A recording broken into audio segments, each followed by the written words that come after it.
Hello साथियों, स्वागत है आपका त्रिशरण ज्ञान यूट्यूब चैनल पर। आज के यह वीडियो मैं नास्तिक क्यों हूँ का भाग 4 है और इस भाग के अंतर्गत हम लोग पढ़ने वाले हैं सांप्रदायिक दंगे और उनका इलाज। आप अवगत हैं कि यह जो पुस्तक है भगत सिंह जी की जेल डायरी से लिखी गई है और यह जो मैं पुस्तक पढ़ रहा हूँ इसका प्रकाशन सम्यक प्रकाशन ने किया है। साथ ही इसके जो संपादक हैं उनका नाम है श्याम सुंदर सिंह। तो 1919 के जालियांवाला बाग हत्याकांड के बाद ब्रिटिश सरकार ने सांप्रदायिक दंगों का खूब प्रचार शुरू किया। संपादक महोदय लिख रहे हैं, फिर बात करेंगे भगत सिंह जी ने अपने जेल डायरी में क्या लिखा है। इसके असर से 1924 में कोहाट में बहुत ही अमानवीय ढंग के हिंदू मुस्लिम दंगे हुए। इसके बाद राष्ट्रीय राजनीतिक चेतना में सांप्रदायिक दंगों पर लंबी बहस चली। इन्हें समाप्त करने की ज़रूरत तो सबने महसूस की, लेकिन कांग्रेसी नेताओं ने हिंदू मुस्लिम नेताओं में सुलहनामा लिखाकर दंगों को रोकने के यत्न किए।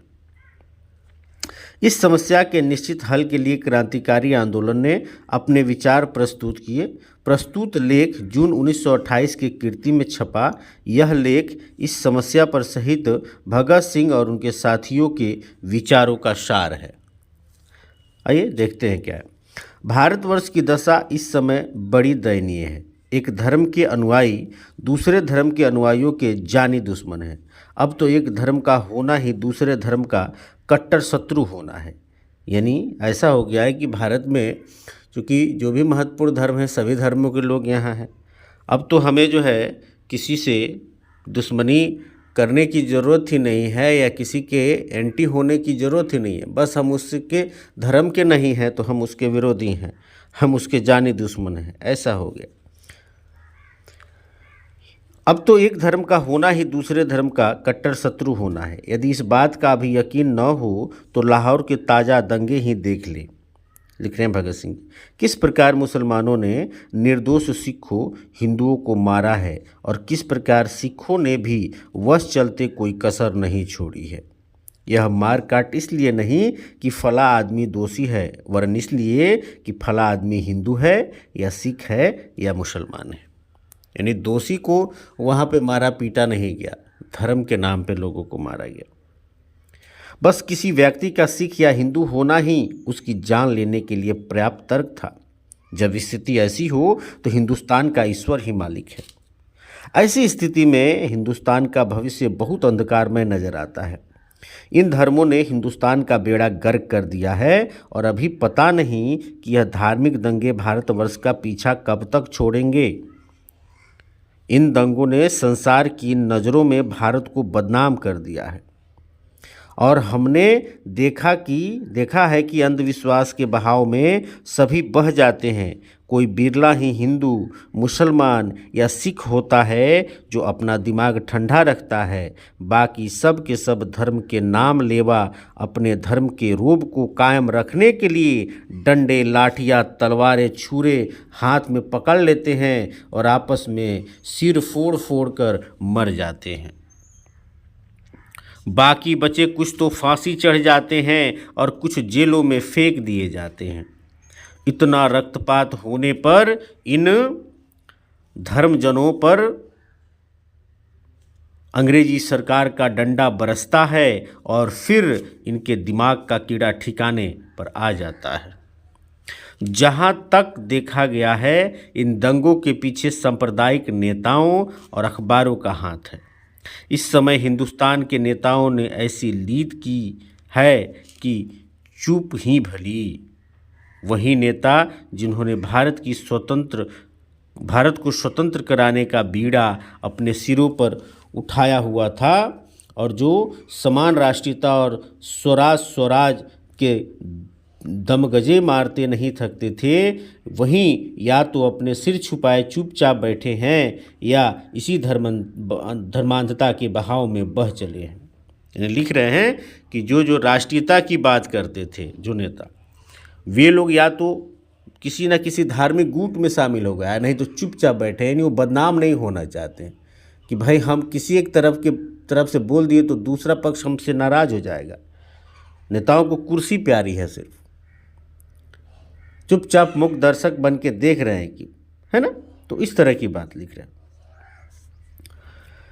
लेकिन ऐसे नेता जो सांप्रदायिक आंदोलन में जा मिले हैं, वैसे तो जमीन खोदने से सैकड़ों निकल आते हैं। कई सारे ज़्यादा मात्रा में हैं जो दंगों में मिल गए उस समय। बात कर रहे हैं भगत सिंह जी, या वर्तमान में भी आप देखते हैं कि सैकड़ों मिल जाएंगे जो किसी न किसी धर्म का चोला पहन कर जो है उसके तरफ उसको बढ़ावा देने का काम करेंगे।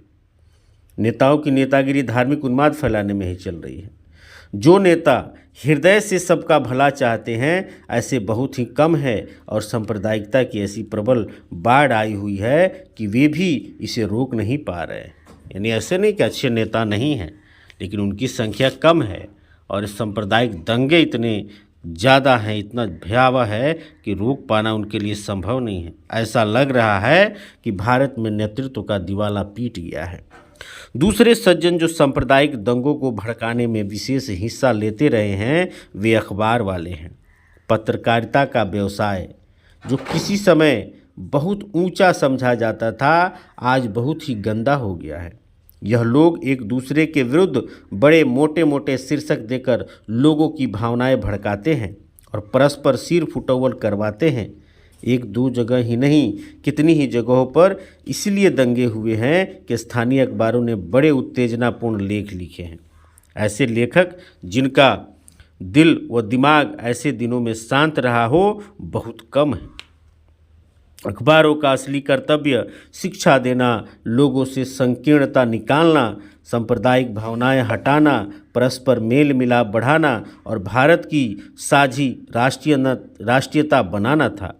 लेकिन इन्होंने अपना मुख्य कर्तव्य अज्ञान फैलाना, संकीर्णता का प्रचार करना, सांप्रदायिक बनाना, लड़ाई झगड़े करवाना और भारत की साझी राष्ट्रीयता को नष्ट करना बना लिया है।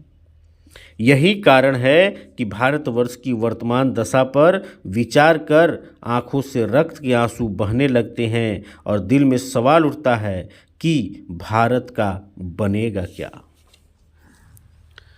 जो लोग असहयोग के दिनों के जोश व उभार को जानते हैं, उन्हें यह स्थिति देख रोना आता है। जब असहयोग आंदोलन शुरू हुआ था उसकी बात कर रहे हैं। सभी एक साथ लड़ाई लड़ रहे थे क्रांति के लिए, वो हिंदू हो या मुसलमान हो या कोई भी हो। कहाँ थे वे दिन की स्वतंत्रता की झलक सामने दिखाई देती थी, और कहाँ आज यह दिन की स्वराज एक सपना मात्र बन गया है। यही लाभ है जो इन दंगों से अत्याचारियों को मिला है।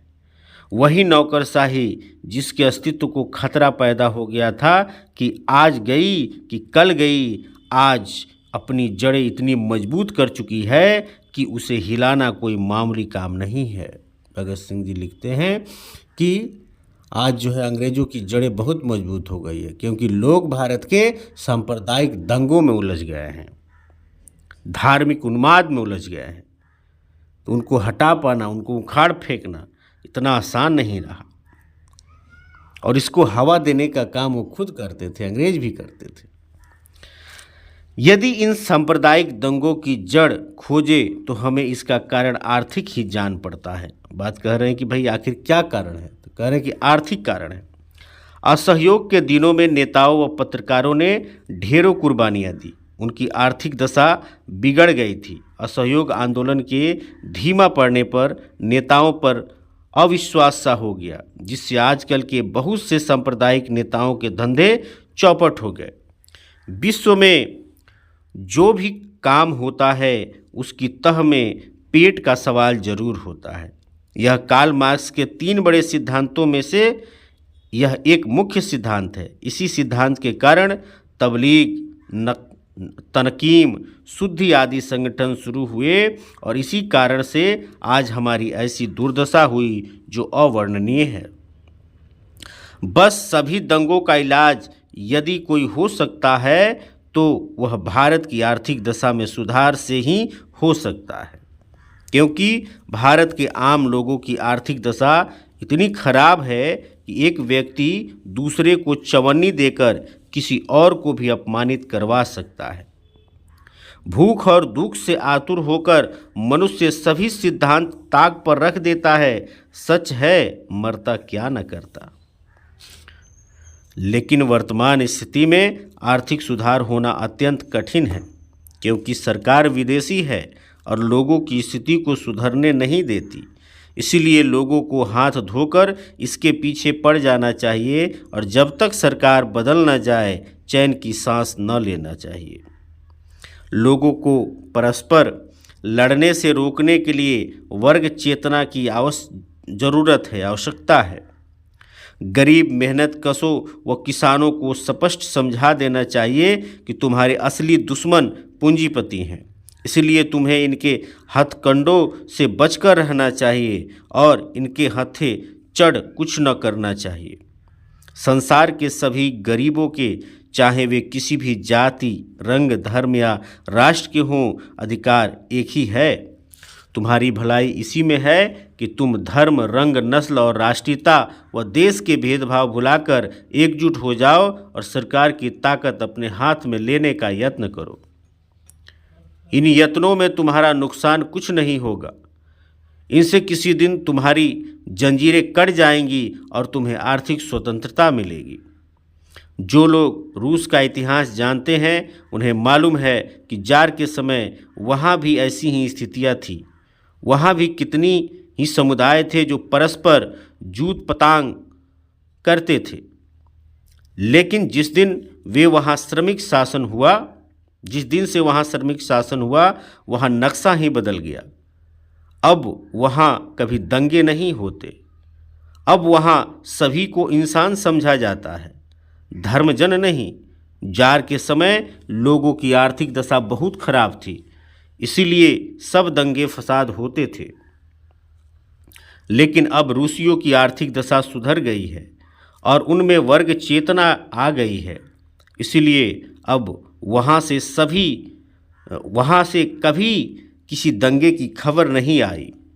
इन दंगों में वैसे तो बड़े निराशाजनक समाचार आते हैं, लेकिन कलकत्ता के दंगों से एक बात बहुत खुशी की सुनने में आई। वह यह कि वहाँ दंगों में ट्रेड यूनियनों के मजदूरों ने हिस्सा नहीं लिया और न ही वे परस्पर गुत्था ही हुए, वरन सभी हिंदू मुसलमान बड़े प्रेम से कारखानों आदि में उठते बैठते और दंगे रोकने के भी यत्न करते रहे। यह इसलिए कि उनमें वर्ग चेतना थी और वे अपने वर्ग हित को अच्छी तरह पहचानते थे। वर्ग चेतना का यही सुंदर रास्ता है जो सांप्रदायिक दंगे रोक सकता है।